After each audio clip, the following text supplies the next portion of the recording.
हल षष्ठी की व्रत कथा। भाद्रपद माह के कृष्ण पक्ष की षष्ठी को यह पर्व भगवान श्री कृष्ण के ज्येष्ठ भ्राता श्री बलराम जी के जन्मोत्सव के रूप में मनाया जाता है। इसी दिन श्री बलराम जी का जन्म हुआ था। हल षष्ठी की व्रत कथा इस प्रकार है। प्राचीन काल में एक ग्वालिन थी। उसका प्रसव काल अत्यंत निकट था। एक और वह प्रसव से व्याकुल थी तो दूसरी ओर उसका गोरस यानी कि दूध दही बेचने में लगा हुआ था। उसने सोचा कि यदि प्रसव हो गया तो गोरस यूं ही पड़ा रह जाएगा। यह सोचकर उसने दूध दही के घड़े सिर पर रखे और बेचने के लिए चल दी। किंतु कुछ दूर पहुंचने पर उसे असहनीय पीड़ा होने लगी। वह एक झरबैरी की ओट में चली गई और वहां एक बच्चे को जन्म दिया। वह बच्चे को वहीं छोड़कर पास के गांव में दूध दही बेचने चली गई। संयोग से उस दिन हल षष्ठी थी। गाय भैंस के मिश्रित दूध को केवल भैंस का दूध बताकर उसने सीधे साधे गांव वालों में बेच दिया। उधर जिस झरबैरी के नीचे उसने बच्चे को छोड़ा था उसके समीप ही खेत में एक किसान हल जोत रहा था।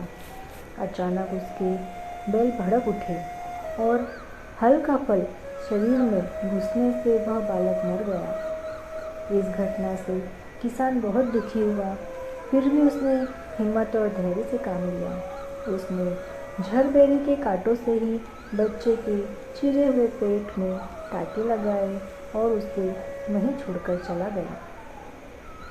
कुछ देर बाद ग्वालिन दूध बेचकर वहां आ पहुंची।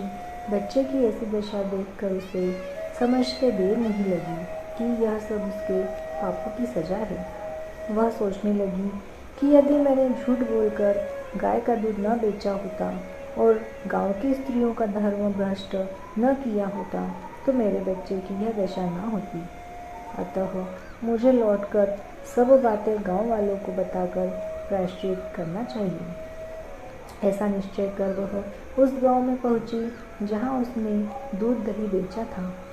वह गली गली घूमकर अपनी करतूत और उसके फलस्वरूप मिले दंड का बखान करने लगी। तब स्त्रियों ने स्वधर्म रक्षार्थ और उस पर रहम खाकर उसे क्षमा कर दिया और आशीर्वाद दिया। बहुत सी स्त्रियों द्वारा आशीर्वाद लेकर जब वह पुनः झरबैरी के नीचे पहुंची तो यह देखकर आश्चर्यचकित रह गई कि वहां उसका पुत्र जीवित अवस्था में पड़ा है। तभी उसने स्वार्थ के लिए झूठ बोलने को ब्रह्म हत्या के समान समझा और कभी झूठ न बोलने का प्रण लिया। हल छठ को हर छठ, ललाई छठ, हल षष्ठी अलग अलग नामों से बुलाया जाता है। इस दिन क्या खाएं और क्या ना खाएं। इस व्रत का पालन करने वाली महिलाएं इस दिन हल से जुती हुई सामग्री अर्थात अनाज नहीं खा सकती, ना ही गाय का दूध अथवा घी खा सकती हैं। उस दिन केवल उन्हें वृक्ष पर उगे हुए खाद्य पदार्थ खाने की अनुमति होती है। इस वीडियो को लाइक करें और मेरे चैनल को सब्सक्राइब करें। धन्यवाद।